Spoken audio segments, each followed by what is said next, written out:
Greetings, YouTube. Overwatch is back with Season 15, February 18, 2025. This entire patch is mostly perks. 99% of it is perks, which is the new gameplay shift. And in this channel, we're going to quickly gloss through the entire patch notes.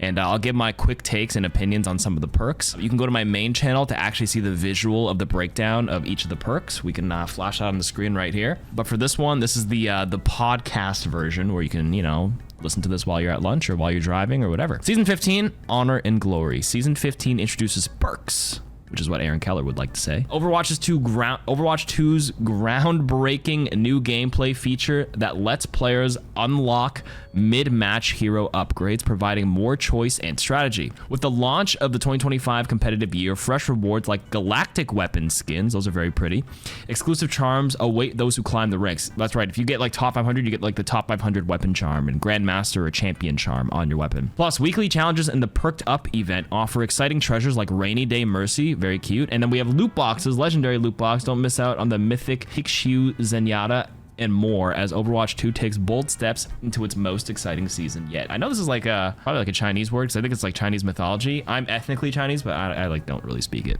so I probably fucked it up. All right, we got the new mythic KarQ Zenyatta. Loot boxes are back. I personally never really cared for it. I'm not really a gacha person. It got to the point near the end of Overwatch 1 where I had almost 1,000 loot boxes unopened.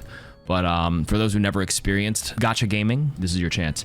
So basically, loot boxes are unpurchasable unless you live in China. In China, you have something called hard light currency because Chinese people love gambling. I've been to Macau one time and I lost $100. So not going back. There'll be two types of loot boxes you'll be able to learn, regular ones and legendary ones. So starting in Season 15, you can earn up to 3 loot boxes every week by completing up to 27 games each week, with wins counting as double. In this season as well, you can earn a free legendary loot box in the free track of the Battle Pass and an additional 2 legendary loot boxes in the premium track. All right. Okay, loot boxes. Every loot box draws from a curated collection of Overwatch and Overwatch 2 cosmetics. So for me, initially, I thought loot boxes were going to be only the old stuff. So it's going to actually draw Overwatch 2 cosmetics. That's interesting. Each box will drop 4 items when opened. The items you get now are randomly selected at the time of box opening. Loot boxes will prioritize giving you items you already don't own. If a loot box can't avoid giving you any items you already own, the loot box will instead grant progress towards a bonus loot box. At the start of each season, any unopened boxes from previous seasons will be automatically opened and all items dropped from them are added to your collection. So you cannot hoard thousands of loot boxes, which is what I ended up doing in Overwatch 1. They give you drop rates. Wow. So on average, each rarity has the following chance of dropping per loot box. A common is almost 98%. So you roll 4 times, 98%, 96% for a rare. So you're basically almost guaranteeing a rare and a common with each. Epic is 22% and a legendary is a 5%. Guaranteed drops. A legendary item is guaranteed to drop within 20 consecutive box openings. So there's a pity system. Okay. Epic item is guaranteed within 5.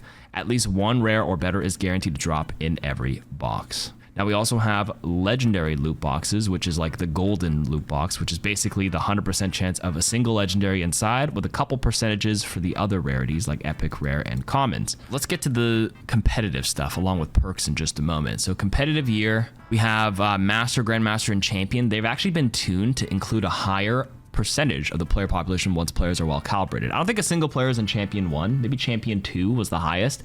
Now more people will hit Champion if people are grinding normally.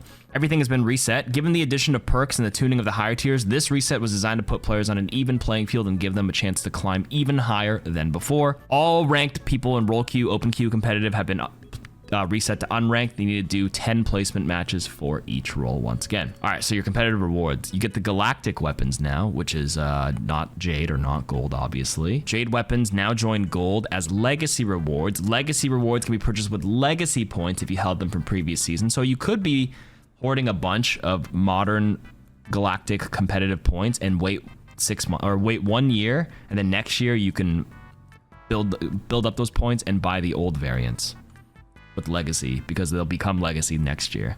Not a fan of this. I wish you could just have one single currency and just buy whatever you feel like, but beggars can't be choosers, I guess.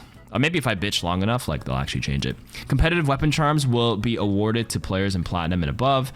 in Season 16 based on your performance, so you can get a little plat charm on your weapon. You can proudly rock that if you're proud to be plat. End of season titles for competitive role queue now include the role the rank was achieved in. So examples include champion tank, champion support, champion damage, or the open queue specific champion player. Competitive point conversion, like I mentioned earlier, all your legacy points, all the 2024 competitive year is for all the Jade weapons are now legacy points where you can buy Jade or gold. And now competitive points can now be manually converted into legacy competitive points. Wow, when I said I was gonna bitch earlier, you can actually transfer any of your points this season, 2025, and turn them into legacy if you hate the galactic look. And you can buy like gold or buy Jade right now. Ranks on portraits are finally back, so you can finally see what rank you are and see if you're playing ranked, right? I think if you play quick play, you don't see anything, but if you play ranked, you get a ginormous border and what rank you are. So you get the Master's border, Grandmaster, Champion, etc., etc. That's good. Big thing for people who missed out, Clash is removed, by the way, from competitive. Hanaoka and Throne of Anubis. You can still play this in quick play, but people have complained about the balance in the game and it feeling too scrappy and unfun. So like they removed it from comp, which is actually a crazy decision in terms of like Overwatch being okay with walking back some of their content. It could obviously feel bad, whoever worked on Clash, and being like, well, nobody likes it, and like, you know, they're removing it for like, people are like, remove from comp, we dislike it. But like, this is kind of like, you kind of have to sign up for it. A lot of some of your products and things you make in the game may not get the most positive reception. That also comes with content creation. You gotta make the tough decision to actually like cut it out. Voice lines. So there's actually an update here where, what is this? Going into Overwatch 2, we took into account player feedback that skin-specific ultimate lines from enemy heroes created gameplay difficulties for many players. As such, we restricted any custom hostile ultimate VO to special game modes, so we were not able to implement them into the broader game. So by triggering ultimate voice lines, we can now play a player-specific custom line without affecting the line heard by enemy players. This meant we'll have much more flexibility with changing ultimate voice lines in the future. So I think if you use your mythic weapon ultimate, your mythic skin ultimate, custom ultimate for several mythics are enabled, you hear a different line, but the enemy will still hear the same thing, so they can associate like, okay, that Genji with the mythic on is blading because it's still, you know, Eugeno Ko Korea or whatever. But like when you play Genji, it'll have a different one.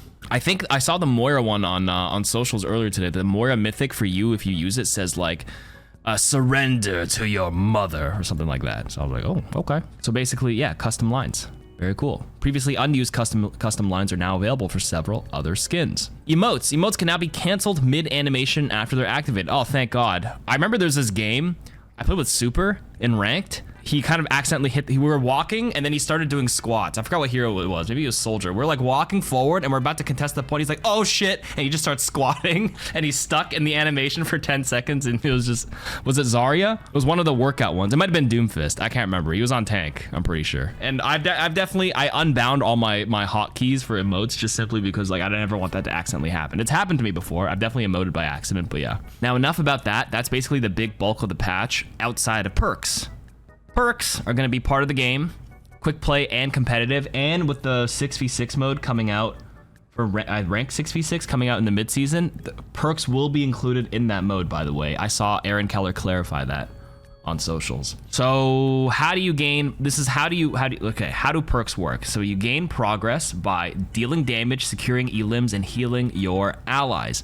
Blocking damage doesn't count. Throughout the match, the rate which you gain perks will gradually increase, so you get more XP or more perk progress the longer the game goes on, so people aren't stuck, you know, in the low levels.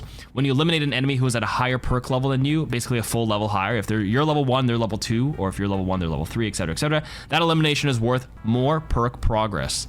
When you swap heroes, your new hero will be level 1 with 0 progress, but your progress will be saved on any heroes you play through the round. So if you play Tracer to level 3, got her to the major perk, you switch back to Tracer, you'll be at level 3 with your perks equipped. So if you swap heroes, yes, you'll be at level 1, but you'll probably gain your perk XP at an accelerated rate because everybody else will be at level 2 or 3. You gain a lot of XP and you're probably like a few minutes into the match, which means you could get a few heroes to level 3 pretty quickly. Selecting perks, there's multiple options. You can hold left alt on the keyboard or up on the directional pad for controller, then you aim left or right or press your shoulder buttons. You can also quick select if you have your own custom bindings without bringing up the custom UI, which is great if you've got your perks down, you don't need the menu, you don't want to adjust. You can also bind it to be toggle instead of hold by default. Can you swap perks mid-game? No.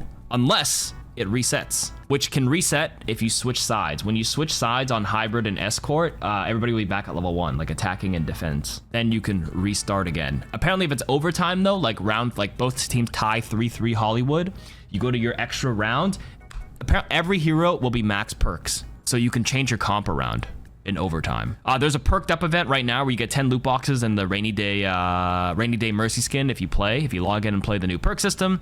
And now the hero perks. God, this UI looks way better on this website right now. Very nice. Diva's Bunny Stomp. Call mech radius increased by 50%. I mean, right now it one-shots squishies, right? It's kind of cheesy, but it could be corn. A lot of times you want to remech instantly to get your mech back in most cases, but if you want to meme a little bit, I would take this. Realistically, in a high competitive game, I think you take ejection suit to have a higher chance of higher probability of safely remeching by being tankier and being able to like actually get your mech back. I mean, this one also has its use cases, but I would probably take ejection suit. Now that's the 2 minor perks. The 2 major perks at level 3. Shield system, convert 150 health to shield. Matrixing restores those shields based on 25% of its damage absorbed. One more thing to notice is when you hold Matrix for the full duration of like 2.5 seconds, if you're not taking damage anywhere else, like no one's shooting you in the back as Diva, the shield HP regenerates quicker. It's like, isn't it like 1.5 seconds of not taking damage, you'll already start to regenerate. So you're way tankier with shield system. Heavy rockets though, micro missiles are swapped for heavy rockets, which fire fewer projectiles, but with increased damage and explosion size. I looked at the damage. It's about the same if everything hits. I think it's like 168 if all micro missiles hit and like 172 for heavy rockets. But you can miss your micro missiles way easier. These ones have AoE and big splash. You'll definitely be burstier if you want to one-shot people. These are both kind of like really good to take. I don't know which one I would take. This one will be dependent. Like this one for me is ejection suit. For me, this one depends on the situation, but both are pretty acceptable, to be honest with you. Okay, Doomfist, 1-2. Hitting an enemy with Rocket Punch reloads all hand cannon ammo. Versus Survival of the Fittest, where Best Defense, that's his passive, grants 25 overhealth from eliminations, and its max overhealth is increased by 50. This is 250 HP overhealth instead of 200, and you get 25 from eliminating people. If you're having trouble surviving, you can take this one, but I honestly think most Doom players would probably take 1-2, because a lot of Doomfist damage comes from his primary fire, believe it or not. Obviously, like all his abilities are like iconic for his identity, but like you'd be surprised how much damage his rocket punch or his stuff does. You can unload all your shots, rocket punch them, block for a second, and if people trigger your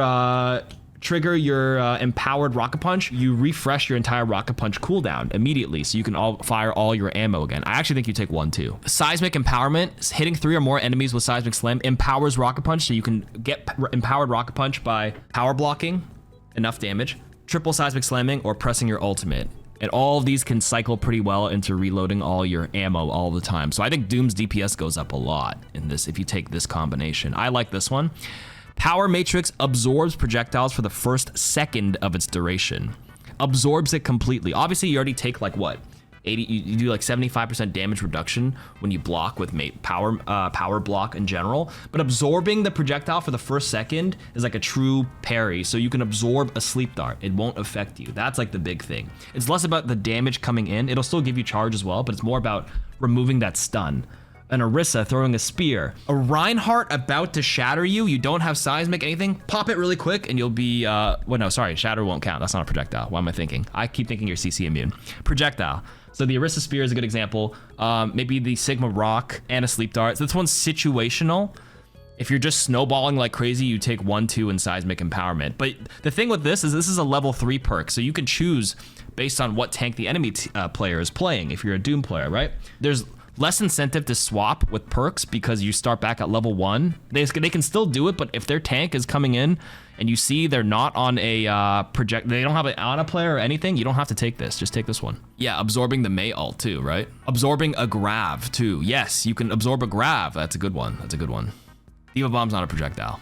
I mean, this is the stuff you test in the Mythbuster, so people comment this in my my perk video on the main channel, please, so I can check them later. Okay, Hazard. Violent Leap Slash deals 30% more damage to enemies above 250 health.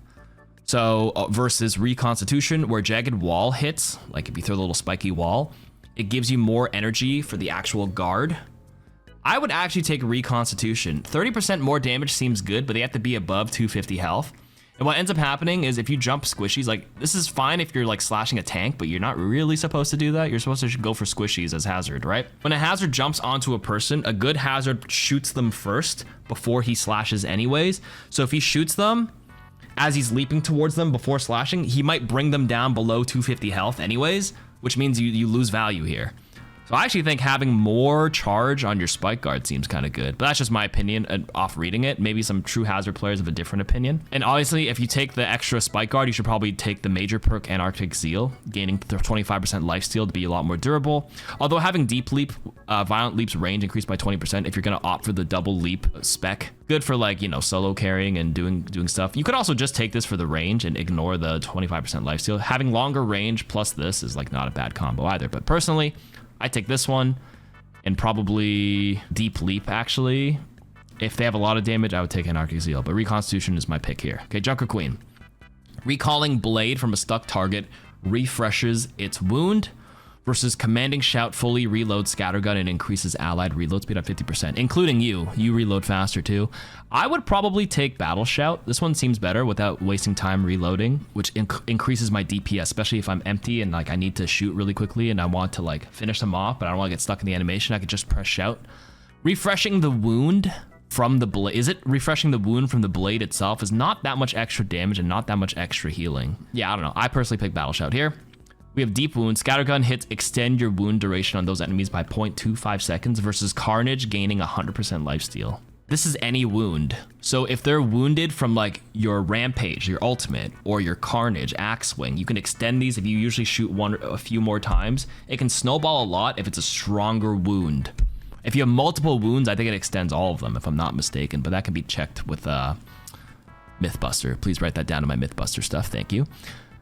Carnage is just the axe swing. It's just the impact damage, not the heal over time. But this can help you snowball, especially if you axe swing on multiple people as well.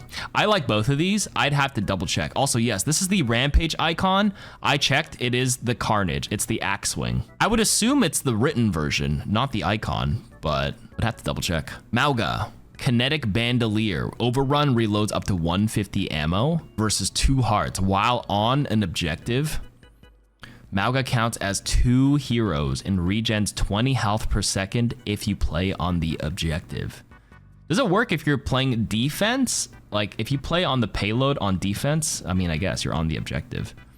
Payload would be I would not like payload is very situational if you want to take a different angle, but this could be good on like control or any bigger space to play on. I think Kinetic Bandolier would actually snowball pretty well. Like you unload your stuff and then you overrun and you can just because your reload animation is really long on Mauga.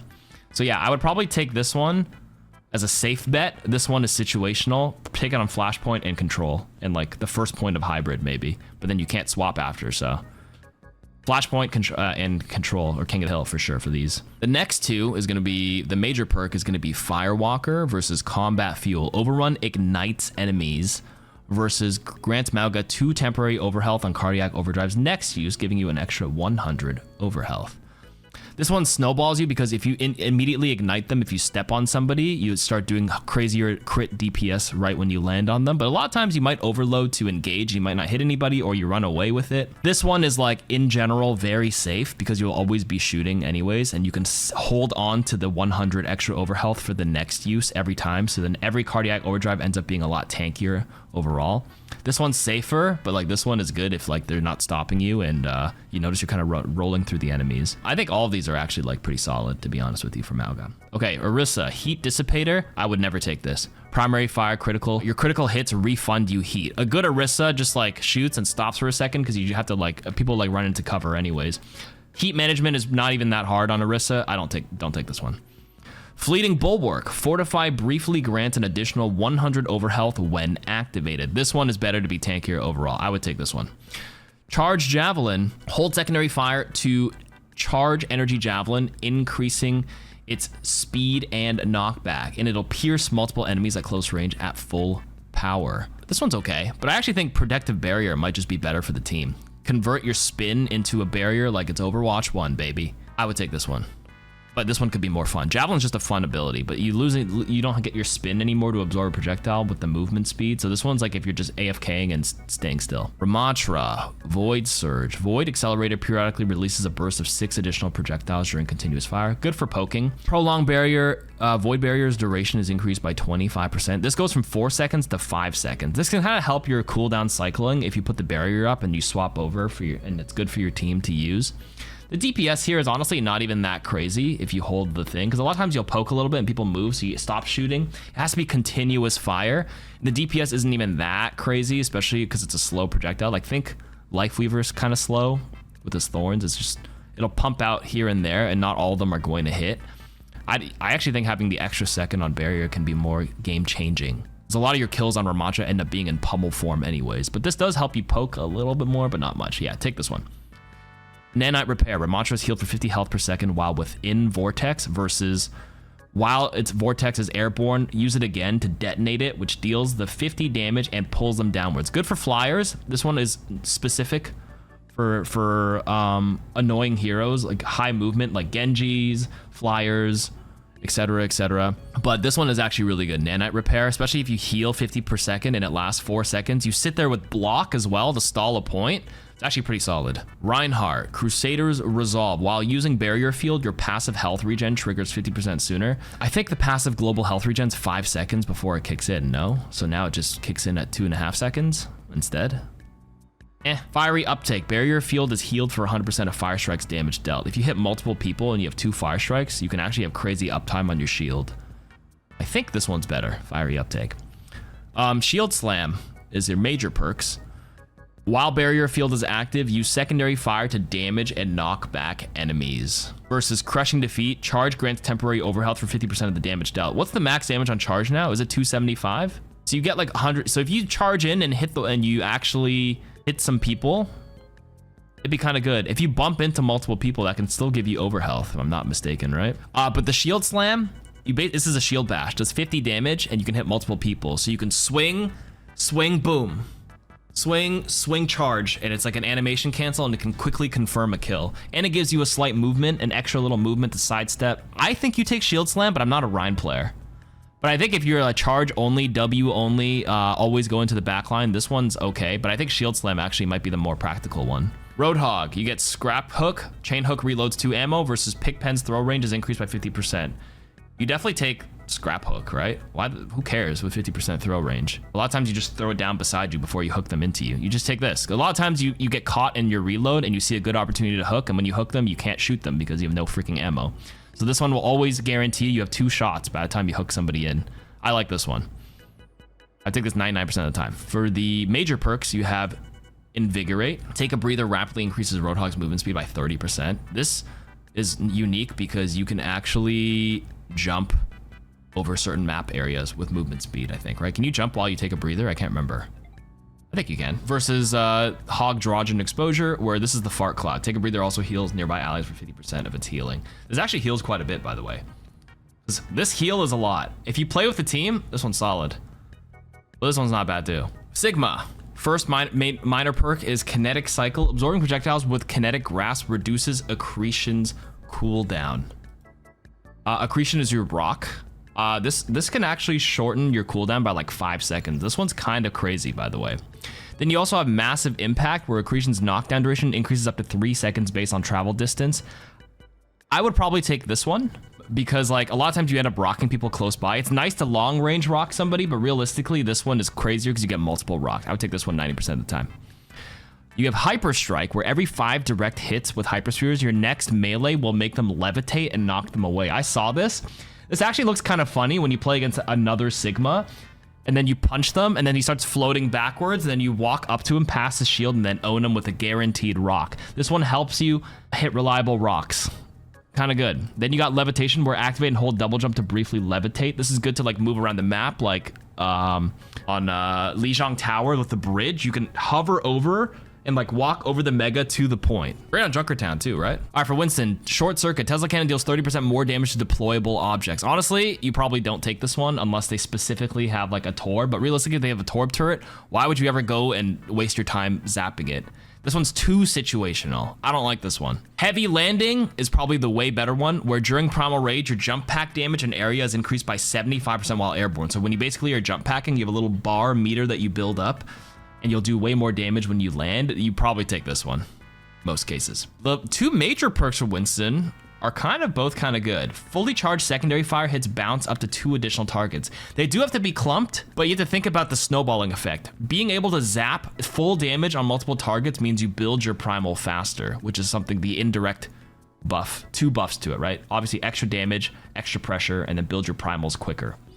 This one's a defensive option where your barrier projector heals allies within it for 30 health per second. Really good to save your team, or for yourself though, if you're diving in deep and you're bubble dancing, you can actually step outside your bubble and bubble dance as needed. As long as you're touching your bubble, you'll still be healing. You don't have to be fully inside of it. No. As long as your body's touching, like part of your body's still like touching the tip of it, like it heals himself. I know it says allies, but I checked it. It is everybody, including yourself. I would have to double check the Mythbuster, where do you as a Winston gain ult charge for healing your teammates in it, right? Because if then, remember how I was saying you get your ult charge a little bit quicker by dealing damage? You could also get your ult charge by just self-healing yourself, right? So hey, maybe this one is the better choice, but I'll have to double check. Wrecking Ball, Steamroller, roll impact, deals 100% more damage to tanks. Your boop does 60 damage. It does 120 on tanks. If you're a crazy ball player, you can double, triple boop. You can 120, 240, 360 like an absolute beast into a pile drive and actually do like 400 plus damage instantly. That's kind of good. That's kind of cracked. Health pack, healing an additional 1 health. Don't take this one. Who cares? This one's so much better. Because like even if you're not necessarily rolling into the tank on like you rolling into the backline, you might accidentally boop the tank as you're like rolling around, which is just more damage, which means you build your mines faster. Pack rat, like if you're disengaging to roll to a health pack, you have like blue shields that are already going to start regenerating, along with you getting the passive global regen as you're rolling out anyways. And by the time you re-engage, your adaptive shield will be almost basically back out. This one is so minuscule. This isn't even that much relative to Ball's total HP pool. You take Steamroller like 99% of the time. Okay, you have hang time here. Pile driver winds up longer, gaining air control, dealing more damage as well. You probably take hang time plus Steamroller. More DPS means faster Hammond mines. You could also take transfer efficiency, where reactivating your adaptive shield reduces its cooldown by 1.5 seconds per ally affected, and ally health gained is increased by 33%. If you haven't played Overwatch in a while, Ball got the update like a couple seasons ago where you adaptive shield, you can go back to a teammate and press it again and send them a portion of your over health shields, which I feel like I played with some Balls since that update, and not a lot of them do it. This might be actually, well, I did watch the Pro Owl match in OWCS, and some of the high, I think it was Jungbin. I think he actually did do it a few times, but I don't really play with my Balls like that. So, I mean, I've seen a lot of Balls don't play like that, sorry. So let's keep going. We have Jump Up. Secondary fire self knockback is increased by 75%. So if, you know what I would have actually liked? If you take 0 damage from your own secondary fire. That actually would be kind of good. So you would actually like have a movement option at the expense of ammo. This one is kind of nice if there's map jumps you want to make more consistently. So for example, on like Numbani, you could jump to the high ground. If you go on main, you could do it right now without the knockback, or even with 75%, you might be able to do it on like, you know, Dorado at the end of second point. You know how there's a little way to get up to the high ground? You can, right now, I think without this perk, you'd have to shoot the vertical shot into the air, let it come down, and then you rocket jump with the other one landing at the same time, so you get a double jump, double boop. But with this one, I think you might only need 1. I don't know, this one is map specific. But Graviton Crush, Graviton Surge deals 30% of enemies' max health as damage over time. This is actually pretty solid too. Really good on tanks. If they have a Winston Primal Rage, Wrecking Ball, like 1,000 health, like doing 300 extra damage into it, helps you just guarantee kills on the grab. Yeah, I think both of these are pretty solid, to be honest with you. Every map sort of has areas to like go into new cheeky spots. This one probably has more potential, to be honest with you. There might be some undiscovered jumps that you couldn't do before. This one can be very creative. I like this one actually, now that I think about it. If you grab multiple people, they're probably dead if you can combo it, or if you're at high energy. Okay, anyways, Energy Lance. Particle beams pierce enemies while over 50 energy. That's pretty good too. Versus Projected Barrier activates health regen instantly for a teammate, the passive health regen, and increases their movement speed by 15%. It triggers their passive healing, which is what, 20 HP per second or 15 HP per second. The bubble lasts 2 seconds. It's basically a 40 health bubble if it doesn't pop instantly. Really good when you combo it with Reaper, Venture, Genji while they blade. This is a do it in voice comms. You have a good carry on the what's it called? On a teammate. But it also works for you, if I'm not mistaken, right? You self bubble and then you can engage really quickly and get onto a person. So maybe you actually take spotter. No, sorry, projected, not self. No? Hold on. What's the self bubble called? Is it project? Particle barrier is a personal bubble. So no, this is for a teammate only. Well, in any case, if it's not for yourself, this one's teammate dependent. If they have, if you have a really strong combo, like those 3 heroes I mentioned and a few more maybe. If not, you could just take this one and just do it more AoE and pierce people. Okay, Ashe. Rapid fire. Unscoped shots gain 30% increased attack speed, but deal 15% less damage. Or Sidewinder. Coach Gun pushes Ashe and enemies 20% farther. I actually think you take Sidewinder. Some people will see 30% attack speed, but like it drains your ammo so fast and it does less damage. I don't know. I think you actually, especially if you take Viper Sting where you want to stay scoped in, this one just drains your ammo for less inside. This one just keeps you safer. I think you take side. Well, obviously a little team dependent. If they don't have any dive, maybe you don't need it. And this is just like an option. But yeah, Viper Sting seems crazy though. Hitting 2 consecutive scope shots on a target deals 25 extra damage and it'll reload you 2 ammo. This is a crazy DPS increase. Versus Air Burst, which is a 40% increased detonation radius while airborne. So if you throw the dynamite on the ground, it hits the ground, it's not bigger anymore.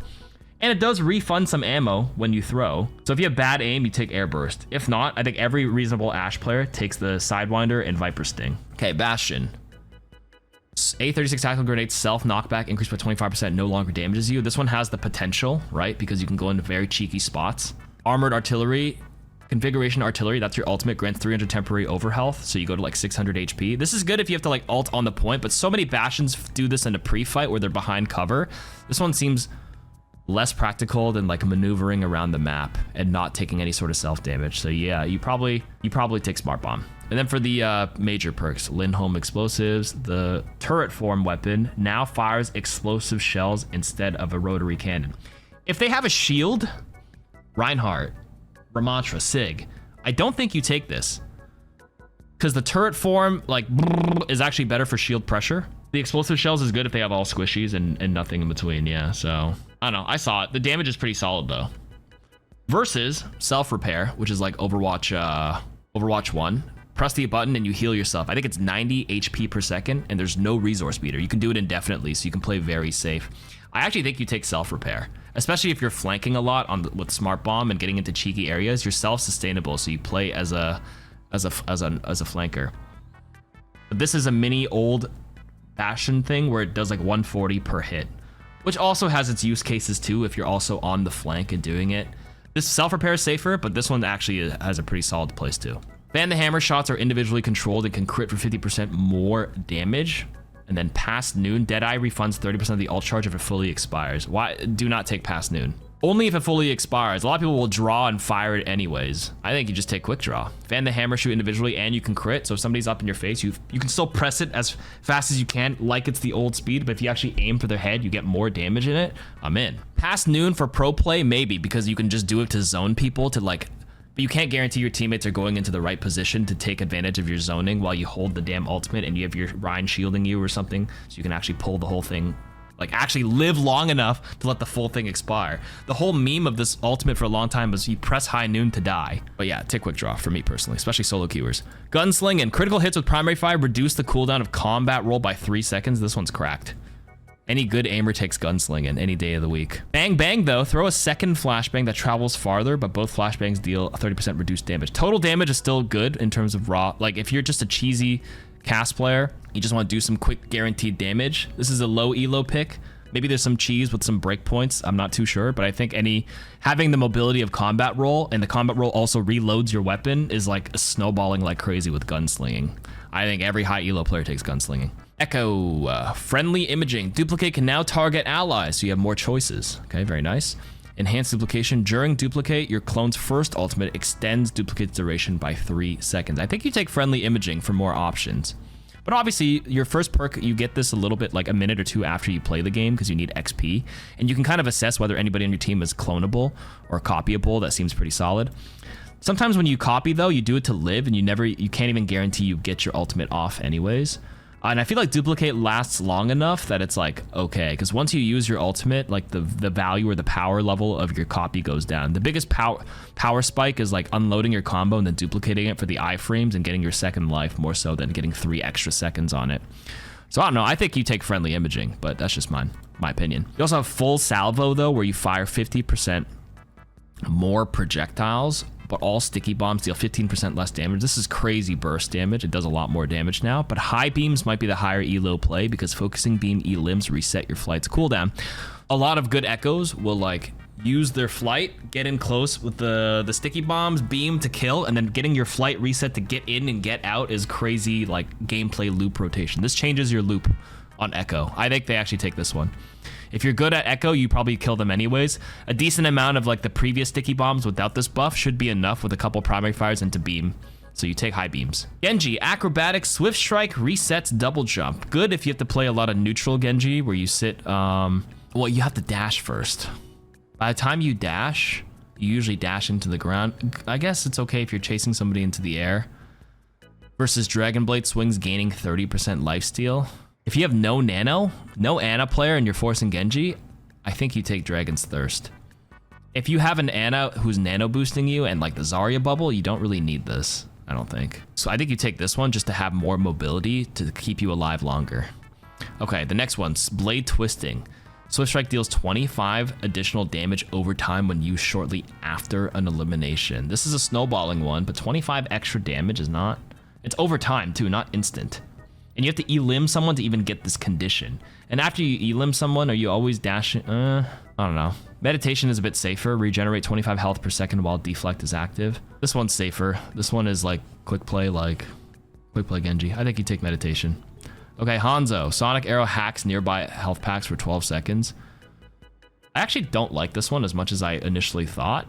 It's good if they specifically if you specifically need to stop somebody from taking it in a 1v1 duel, but like you'd have to consistently rehack it every 12 seconds, a health pack below you, which means you can't use your Sonic Arrow for actual vision on the map for people like peeking around the corner if you're like stuck constantly hacking your own health pack. I don't like this one that much. Scatter arrows. Storm arrows split into 3 new projectiles on their first ricochet only and bounce 2 extra times. This one's random because like there's gonna be times where you want to like, you know, bounce them into a room and stuff. But a lot of times, like if you're fighting somebody up close, you just storm arrow into their body, which wouldn't end up splitting anyways. This has to ricochet first. I don't know. These ones are both kind of meh to me. It looks kind of corny because of the 3 new projectiles, but it splits the damage into 3 if I'm not mistaken. So yeah. Dragon's Fury. After hitting an enemy with your primary fire, gain 25% attack speed for 1 second. So your next charge up after your first one is a lot faster to quickly headshot or like, you know, body shot, quick body shot, or I think your storm arrows shoot a little bit faster afterwards as well. This one's meh. I actually think you take this one. Wall climb, accelerating your lunge for double mobility. You can lunge, shoot a shot, wall climb a little bit, shoot again, then you can lunge again. This one seems more useful. If you're just a good Hanzo, just hit your shots. You don't need the 25% attack speed. Junkrat. Steel Trap's throw range increased by 50%. Whatever, don't take this. Take Nitro Boost. I actually think this one's better. During Riptire, use ability 1 to gain a quick boost of speed. Doing so reduces Riptire's damage by 50%. Riptire does 600 damage. Cutting it in half is 300, which still kills 95% of the roster. 90% of the roster minus tanks. Good if you don't have a tank to shoot, but like this thing goes fast. So like, a good junk can just hold the tire and then just fucking zoom the thing into the backline and it'll probably kill. This one's more guaranteed. Like you don't need the steel trap throw at all. But like if you don't like this, because you feel like you want to kill the tank with your rip tire more so than not, then you could just take this. But these seem kind of just bad then because you're stuck on 2 choices. Frag cannon launcher speed. Projectile speed is increased by 40%, but it's max, so you only have 4 ammo instead of 5. You lose 1 ammo, but it does travel faster. I think a lot of good junk players are gonna like, don't want the muscle memory change, but maybe I'm wrong. Then you have TikTok, where concussive mine arms 0.5 seconds after landing. It has to be on the ground, but it increases damage by 50%, explosion radius by 50%, and the health by 200% if they decide to shoot it. So concussive mine does 120. This would mean it does 180. So I think I saw the clip where if you put the mine has to be armed on the ground, and a tracer walks over it and you press it, it'll actually kill her instantly. So if you are playing against a tracer who isn't taking the recall trait where she gets overhealth, if you see her recall, you could quickly throw the concussive mine on the spot where you think she's gonna recall, and then as soon as she lands, you pop it in the same frame and you will kill her instantly. It's a pre-trap setup, yeah. But there's a lot of tracers there's tracers gonna get played a lot, by the way, I'm just saying. That's one specific interaction I can think of to one-shot somebody, but 180 damage is a lot. Probably TikTok. Okay, May, primary fire range increased by 30%, or ice wall's duration and cooldown are increased by 2 seconds. Cooldown is longer because the wall duration is long as hell. I think you take the wall. I think the wall is so much more impactful for your team. You hold the choke so much longer with this wall. I don't know, this one's kind of hard to say. Primary fire range is pretty reliable, but like, you can't outstall the wall. They can shoot it, so maybe you take the primary fire range, actually. Maybe that one is the better choice. Then you got biting cold. Secondary fire hits slow enemies by 15%. True, I'd rather have a second wall sooner. Yeah, maybe you just take this one. The minute you sit in your ice cube, you do 70 DPS, and you can sit in your ice cube for like 4 seconds, right? So that's 280 DPS. If you wall them off into a room and you like ice block them instead to keep yourself alive, anybody standing near you takes a lot of damage. I actually think you take Cryostorm. Also, yes, I see a lot of get to subs. Thank you very much. I'll get them. I'm trying to speed through this for train. I think you take Cryostorm. Pharah, Drift Thrusters. Pharah can move while barraging versus Helix Shields. Convert 75 health to shields. A lot of times you do die when you barrage. 75 shields is good if you don't have a pocket, because you can just quickly duck into cover and then you regen. Self-regen. I'm kind of not sure which one I would take. This one's safer overall. If you have a good barrage angle, sometimes you can still live through it. So like this one might be just more useful overall. Like if you barrage around a corner and get your guaranteed 2 kills, like you pretty much win the fight anyways. So I think in the neutral, just being safer with extra shields might be a bit better. She also does move pretty slow with this. Next, Concussive Implosion. Concussive Blast knockback is turned into a pull people in kind of thing. Versus Jet Dash granting 50 fuel and you get more maximum overfuel by 100%. I think this one, like kind of like a mini grab. This is kind of like a mini Orisa halt, right? You're kind of sucking them in. It does prevent you from doing movement tech because you can no longer, you have to do it reverse, no? You'd have to like shoot it forward, suck yourself in and jump. And then I think you can fly forward, right? Something like that. But this one might be better for overall movement. I'm not sure.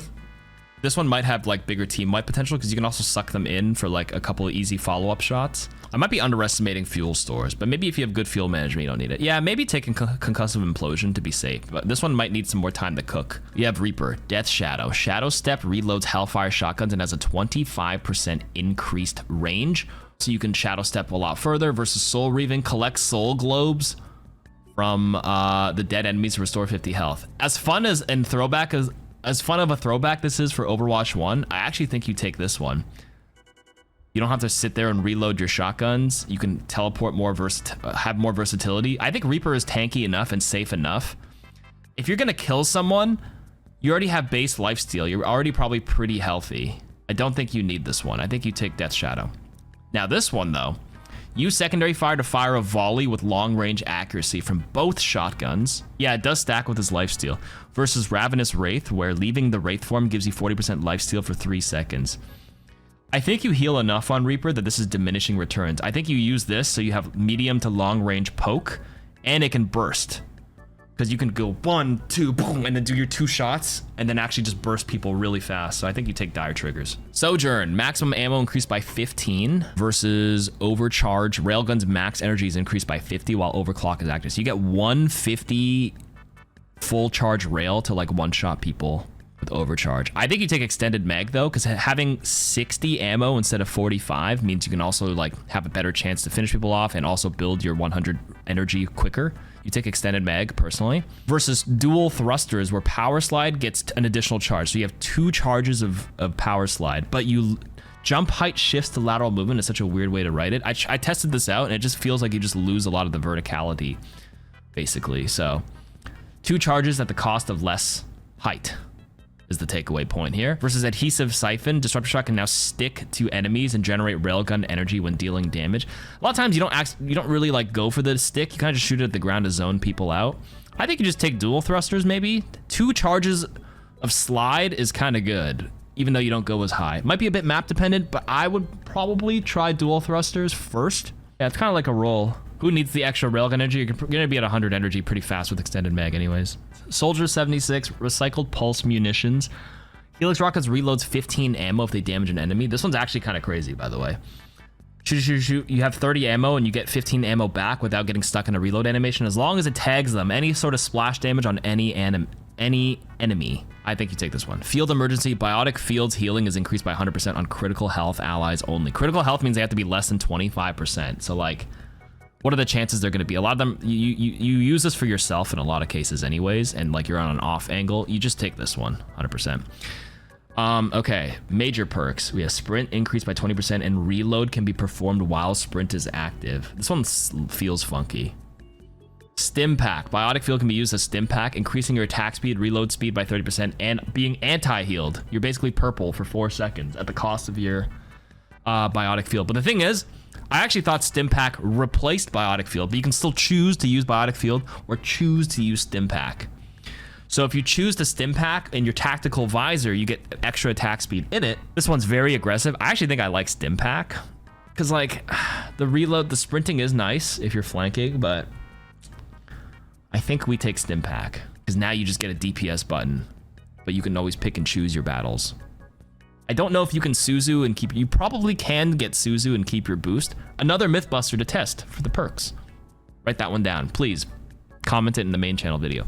Sombra. Viral efficacy. Virus's cooldown is reduced by 3 seconds when an enemy affected by virus is eliminated. Meh. Teleporting with Translocator while at critical health initiates passive health regen instantly. A lot of times your virus is just supplemental damage. I don't know which one I would take. Well, you have to be at critical when you teleport out. So like these perks feel pretty meh, all things considered. Both are so hard. These are both very hard conditions to like reliably have. Maybe this one? So a lot of times if you're invisible and you throw your translocator in a good spot, you get out of cover pretty fast as well. This one's these are so dependent. Some of these other perks are like, oh, this is useful, like in like pretty much in your entire gameplay loop. This one, not so much, because you have to, by the time you like get an elimination versus this other stuff, yeah, not a fan. Okay, your major perks, you have hack can be used on allies to restore 100 health over 2 seconds. This was the that arcade mode we played last year, where you can play like a support Sombra. Hack your own ally to heal them. Good if your supports are like, you have a flank Kiri and a flank Ana not healing. All right, you have an option to kind of keep them up. It's like, Sombra, heal me, you know what I mean? Versus yelling at your other healers. Versus stack overflow. Hack's silence duration is increased by 100%, but you have to be really close for it.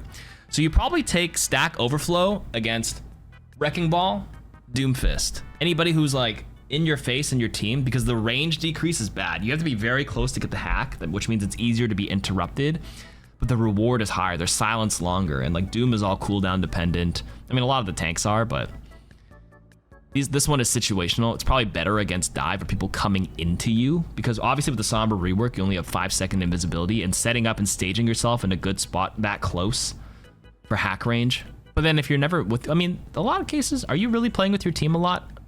Playstyle dependent. All these perks are, these conditions are kind of just like, eh. Anyways, moving on. I gotta speed through this, guys. Symmetra, sentry capacity. Sentry turret gains an additional charge. You get 4 turrets, which means more damage. If you play like a cheesy, like throw all your turrets into your teleporter, you can actually own people. It can control more space with this one. Versus bigger teleport range. This is actually crazy though. 50% teleport range is very long. You can bring people back to the fight like a few seconds earlier, which can snowball into like some advantages. I actually think both are pretty acceptable, because this one you build your ultimate faster, zone more people, control more space, versus like maneuvering around a lot more with the map. Macro. Yeah, both are good. Okay, next. We have perfect for the major perks. We have primary fire range increases by 15% with each additional charge, which means level 3 beam, you have 45% more range. which is kind of good, versus regenning 20 shields per second while within 10 meters of her teleporter, which means you're super tanky in the 1v1s. I think if you play a very solo style Symmetra, where you can kind of like maneuver, I think actually high elo sims might take shield battery, because they know how to play their range anyways, because it's very hard to hold level 3 beam for very prolonged periods of time anyways. I think shield battery might be the more practical play. I'm not sure. These both have their use cases, so yeah. Okay, Torbjorn. Forge Hammer can restore armor health to allies. That's so situational on people who specifically have armor. Turret repair healing increased by 25% versus fully loaded. Activating overload refills your ammo. I think you take fully loaded. It just lets you snowball. You fire. When somebody jumps you, you press overload to be tanky and you're back at full ammo without having to reload at any point. This one seems good. Because like this requires you to walk up to your teammate to bonk them to heal them. Maybe if you play AFK with your Brig in the backline, you can heal her, I guess, but nah, take fully loaded. Versus Anchor Bolt, where you throw range is increased 50% and you can now attach it to walls and ceilings. This one's cheesy and corny. Versus Overload Turret, where Overload upgrades your turrets for 5 seconds, increasing its health and damage. I think you take Overload, man. This damage burst, this helps your burst like crazy. Anchor Bolts is too corny. Overload is crazy burst. It's like an extra 100, 200 damage. I did a little demonstration on the main channel. You get chunked. Tracer is the big one, by the way. This is what we're gonna title it, because Blink Packs, Health Pack restore 1 blink charge. Not bad, because a lot of Tracers do play around the Health Pack. That is actually a very important part of our gameplay loop. Versus Blast from the past. Pulse Bomb radius is increased by 50%. If you're a great Tracer, you don't need this because you always stick them. But if you're J3, you might need this because you're gonna whiff, it's gonna hit the ground, and then maybe you can salvage a kill with Blast from the past. But I think you take Blink Packs. And then, the major perk. This is the big one. Flashback. Recall restores all your blink charges. Triple blink, hit recall, you got all your blinks back. 6 charges, man. That's crazy to me. Quantum Entanglement is way too situational. Recall granting you 50 over health that decays over time. You're 175 HP. You get 225 right when you finish recalling, but it starts decaying instantly.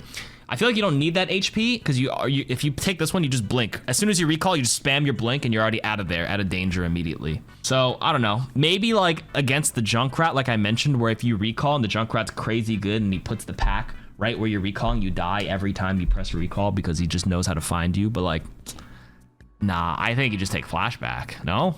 6 blinks. High elo server admin is Tracer. All right, Venture.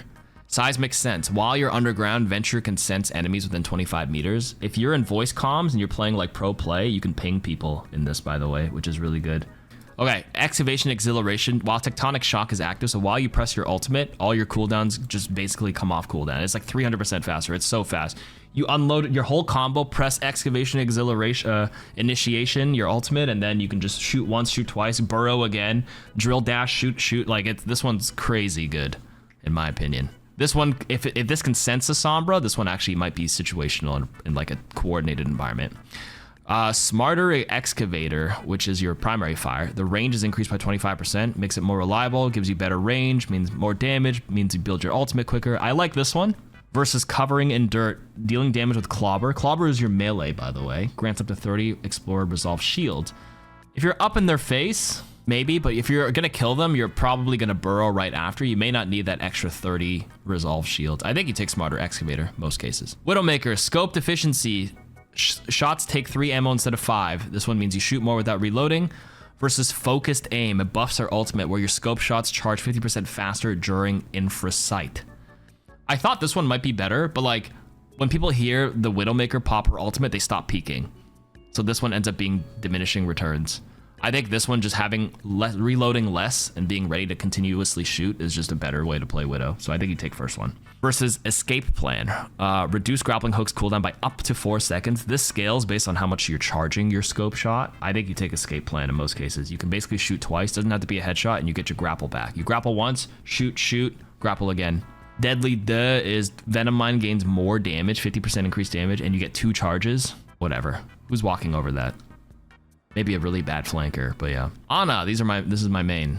Groggy. Enemies waking up from sleep dart are slowed for 2 seconds. I feel like if you sleep them, they're probably dead anyways. Could be annoying against tanks, but I think you take Biotic Bounce like almost every time. After exploding, Biotic Grenade bounces again and explodes again for 50 more damage and 50 more healing. Crazy for like bursting people down. The thing is, if you hit them on the ground, it'll bounce into the sky. So you have to do it off the wall or like nearby to like change the angles. This one has a pretty high skill ceiling because it just bounces away. But this one's crazy. This one's cracked. Okay, now the major perk, Biotic Rifle can crit enemies only, not teammates, only enemies. If you have bad aim, I think you actually take Shrike. Because self nano boosting guarantees value, right? Because if you nano boost your Genji and he messes up, at least you're boosted, which means you have 50% more damage, which means you can aim in and like kill people yourself as well. Which means like, I do a lot of those like 1v1 modes against people, and like the self nano is so incredibly strong in a 1v1. And she gets damage reduction, that's right. So I don't know, I actually think this one's better than people think. People see crit and they're like, oh my God, but like realistically, you crit like 15% of the time. And if you're actually aiming for the head, you're more likely to whiff any sort of the reliable body shots you would have otherwise hit. It's risk versus reward. I think majority of players should actually take Shrike for more guaranteed value. This one's like a very confident kind of take with Headhunter. Even I would probably take Shrike more often than not and just look to nano and like make a play, because like this one is like, yes, if you can hit them across the map, you might be able to cheese a kill, but like this one feels more guaranteed. Like your nano boost just has way better average value, above average value. I think you crit 15% of the time, not 50. Like what's a good crit rate for Widow? It's like 20%. I created a tier maker for all the perks. I did see that. I think I saw it on Reddit. Thank you very much. Baptiste. Immortality Field already starts regenning 80 health to nearby allies and 40 health to BAP when it's destroyed, versus automated healing. After placing Ant Matrix, your shoulder turret will periodically fire 12 shots at allies, restoring 25 health. I actually like both of these, believe it or not. The reason why is using this as just like health, because a lot of times when the BAP lamp ends, like everybody's super low HP, and this one kind of just keeps everybody healthy. Versus automated healing, I think if you're focusing on healing with your ultimate up, it's kind of diminishing returns, but this is really good if you're just straight, you put up your window and then you just start DPSing the enemy, because that's where a lot of the value for BAP comes from. A lot of people ask, hey KarQ, what's a good BAP tip? I say just use your damn ultimate for yourself. Stop trying to combo it with your team. I use it for myself and I just kill the enemy team, and then it'll also have some healing coming out at the same time, which is kind of nice. Yeah, I think both are pretty acceptable. Obviously your ultimate comes up here and there, and usually if your ult comes out, it's like already pretty much a team fight win. Yeah, maybe take automated healing. You don't have to think. Okay, next one. Assault Burst versus Rocket Boots. Regen Burst grants 20% attack speed for 4 seconds, but you lose the healing. This one's only good if you like combo it with like maybe your ultimate, or if you get 1v1'd all the time. But you no longer get the instant heal for only 20% attack speed, versus just having while Rocket Boots, while airborne from Exo Boots, use jump to dash horizontally. Just having more movement to help maneuver and stay alive. I think I like Rocket Boots. This one's way assault. Yeah, this is a very greedy perk. This one's so greedy. I think movement, because I think it's a 6-second cooldown for extra movement, or 5-second cooldown. Yeah, losing the flat healing. I think everybody takes Rocket Boots here. I think in a dynamic, fast-paced moving game like this, more movement is more powerful in a game like this. Brig. Barrier Restoration. Shield Bash restores 100 health to barrier shield when it hits an enemy, versus Morale Boost. Inspire lasts 3 seconds longer if it's activated by Whip Shot. I think a good Brig has good shield management. This one might not be necessary, because a lot of times you don't even use it to bash an enemy. You use it for your own personal movement. I think Morale Boost is like the 95% take here. Inspire. All right, for the major perk, we have Quick Fix. Repair packs heal an additional 35 health to critical health allies. They have to be low. They have to already be 25% health or less to even get this value. You take Whiplash, like the K-pop song. Whip Shots knockback and now slam enemies into wall, dealing 50 extra damage. This is crazy extra burst, especially just take the double Whip Shot and don't have to think. Don't take anything else. I can't even think of that many situations where this is more useful. Take these two 99.9% of the time. Ilari, Healing Pylon builds 300% faster. Build up time.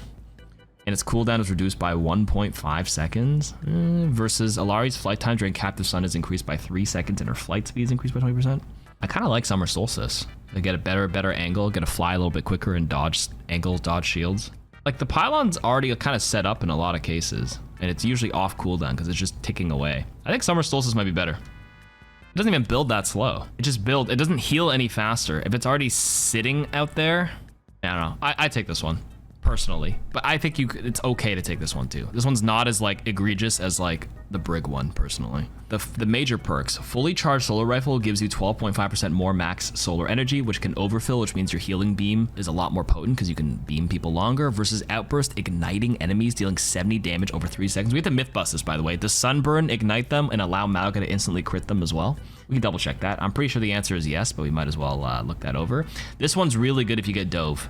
Any divers, tracer, like outburst has a pretty big AoE range when you like do your movement. If tracer's jumping you, you burn her, she's pretty much forced to recall.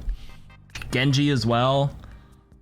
I have to check if Genji can deflect the outburst back to Illari and burn her. I don't actually know. This one seems really solid against comp specific stuff that gets in your face.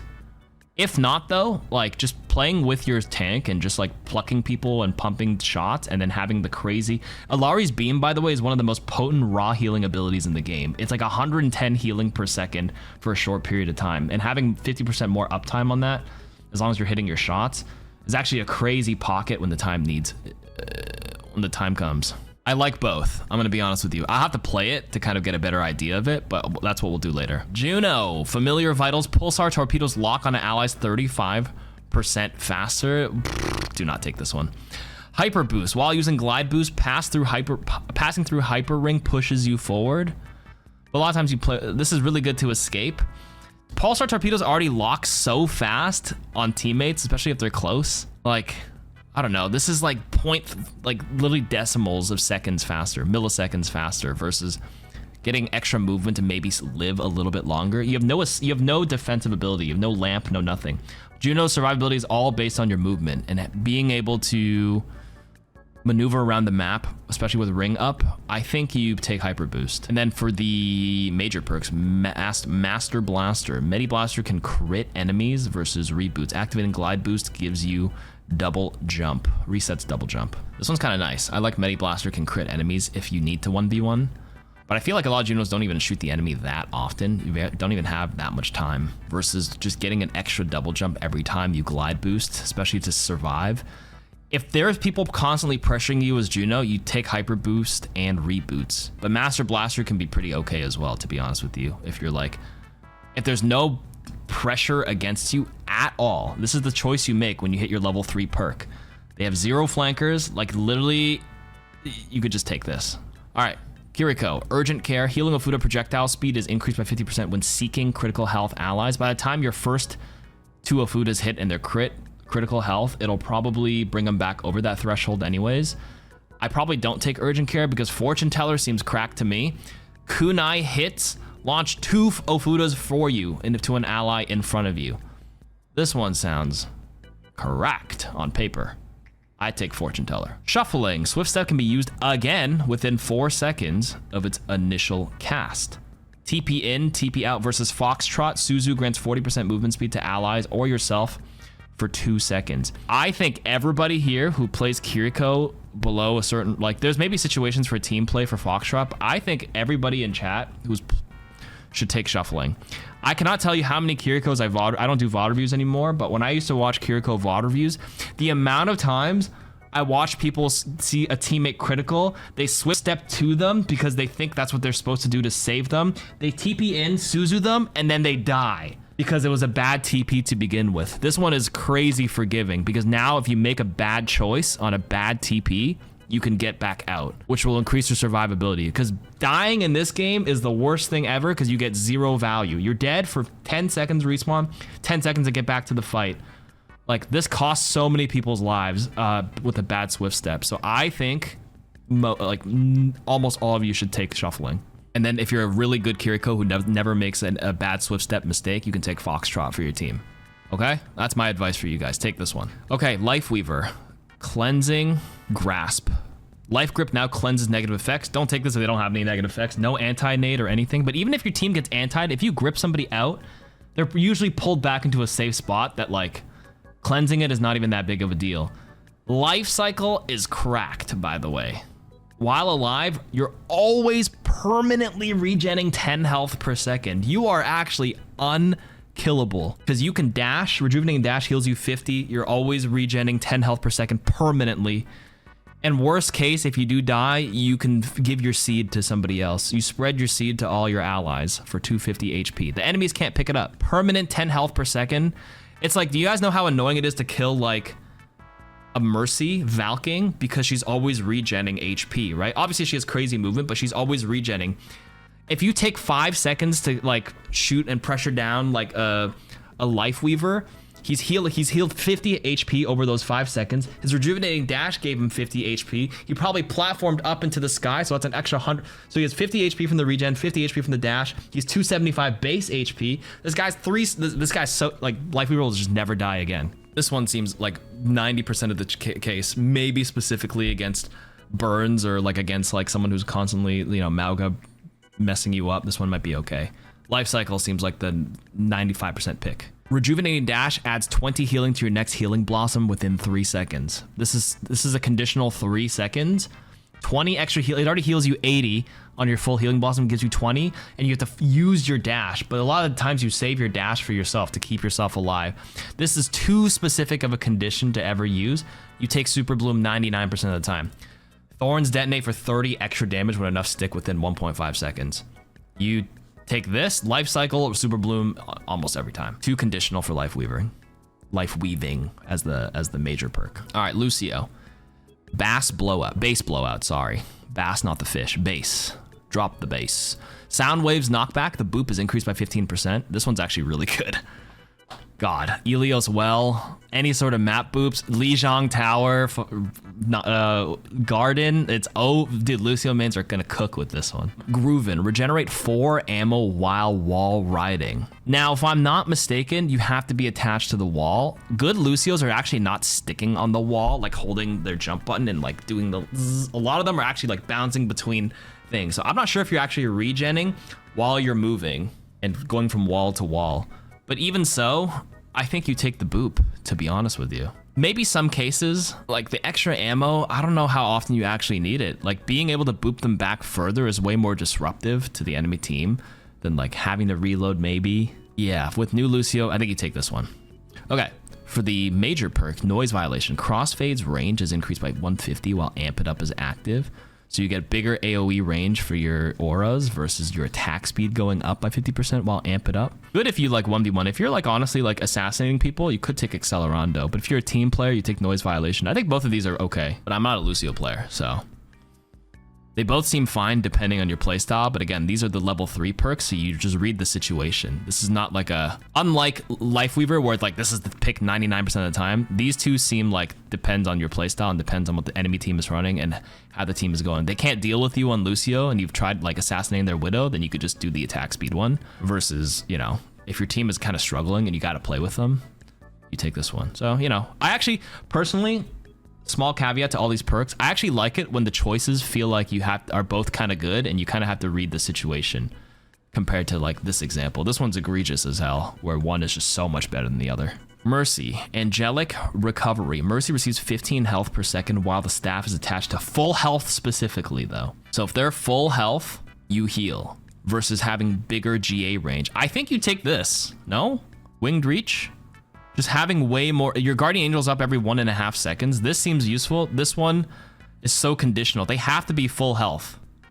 And if you're pocketing with damage boost and they're full health, like, are you always gonna be taking damage that often? Not really. This one just gives you more flexibility on the maps. Winged Reach seems like a 95% better option. And then I think I don't play Mercy anymore. Like I played her like 7 years ago when she was like strong on Moth meta, but I'm pretty sure this version of Mercy right now is like, if your teammate is not full health and you're healing them, you actually heal a portion of what you're healing. No? I'm losing track of all these patches at this point, but I think that's the way she works right now. So like this one just doesn't seem that good compared to Winged Reach. Yes? Okay. Yeah, I'm not wrong then. Major perks, Chain Boost. Secondary fire now links to a second nearby ally. Are you really playing with your team close enough for this? Versus Flash Heal, Resurrect can now be used on your active staff target to restore 150 health, but now incurs a 15-second cooldown instead of a 30-second cooldown, but you don't get your res anymore. So what happens if you use this heal, then they die, and then you just don't have your res at all? Nah, I think you take Chain Boost. We can enable double flying comps too. True. You run Echo Farah, You fly into the air and you hold your double damage boost. God damn. This one just kind of really, you have to run specific things where like if you're playing with an off-angled Ashe and then you have a Tracer, like secondary fire, like this seems useless. And this one could be good, useful in a pinch to instantly heal somebody. So at least this one is like 99% pick. This one is conditional for your major perk. So this one will just assess what your team is running as a Mercy player and then pick accordingly. If you've noticed already in the first, 2 minutes of the game, nobody else is ever playing with the person you're damage boosting, just take flash heal. And at least you have the option. Even though res is more powerful, it could be good in a pinch. Sometimes, and never end up resing for a long ass time anyways, or the res in the deep end, your tank dying is too risky anyways. At least you have a heal and a flash. So there you go. Flexibility there. Moira, Vanish. Fade's duration is increased by 0.5 seconds versus Fade's jump height increased by 50%. I actually think both of these are pretty acceptable. Obviously, if you're good with Fade jumps, you can like get to like corny spots if you like bounce off an object, but just having higher default height without having to bounce off anything is really good for repositioning. The longer Fade is also similar in a sense where the distance coverage can also be really corny and cheesy and can give you more time to like get away and like cross the map. You say the jump height clears, but I actually think both of these are fine. I'm not sure what I would pick here, so I'm gonna move on. Ethical Nourishment. Biotic Field's first 50 healing is instant on each ally it encounters versus Contamination. Enemies being damaged by Biotic Orb receive 25% reduced healing. And then if you stack this with your DPS passive, Contamination seems really good. Like Biotic Orb first 50 healing seems nice, but like Moira's healing is already pretty potent regardless. If you throw the healing orb and you're already like pissing on them, I feel like you're gonna keep them pretty healthily up for the most part anyways. So Contamination just seems way more powerful for your team. I have not tested if this stacks. It probably will stack with a DPS passive. That's another Mythbuster I'll do. And I'll also do another Mythbuster on whether Biotic Orb's first 50 healing draws from the orb's raw healing. I think the Biotic Orb, healing orb, is like a fixed amount of like healing. Isn't it like 200 or something? And it just gets shared with whoever's touching it. But if it's an instant 50 healing, does it like dissipate the orb immediately? Or is this a bonus 50 healing on top of whatever it gives away? Zenyatta Snap Kick knockback distance is increased by 30%. Versus activate and hold double jump to hover for up to 3 seconds. If they have dive, this could be kind of good to create some space. But double jumping and hovering is like so corny to get around certain maps. Like I said, Lijiang Tower with the bridge, you can just cross over onto the point. There's probably a lot more examples with the map. This requires a lot of map knowledge. I think I would take hover.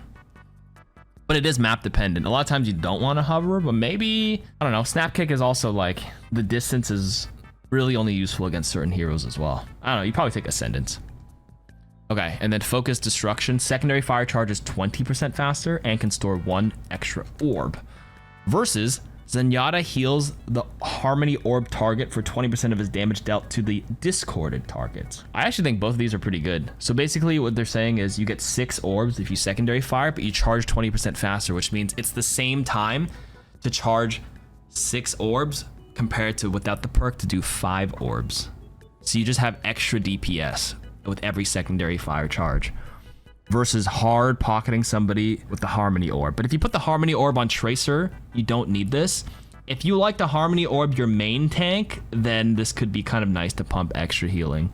So it really depends if your squishies need the Harmony Orb. It's usually on the squishy and they usually don't take that much damage. I think it's Zenyatta's damage to the discorded target, not teams, but we can myth bust that just to make sure.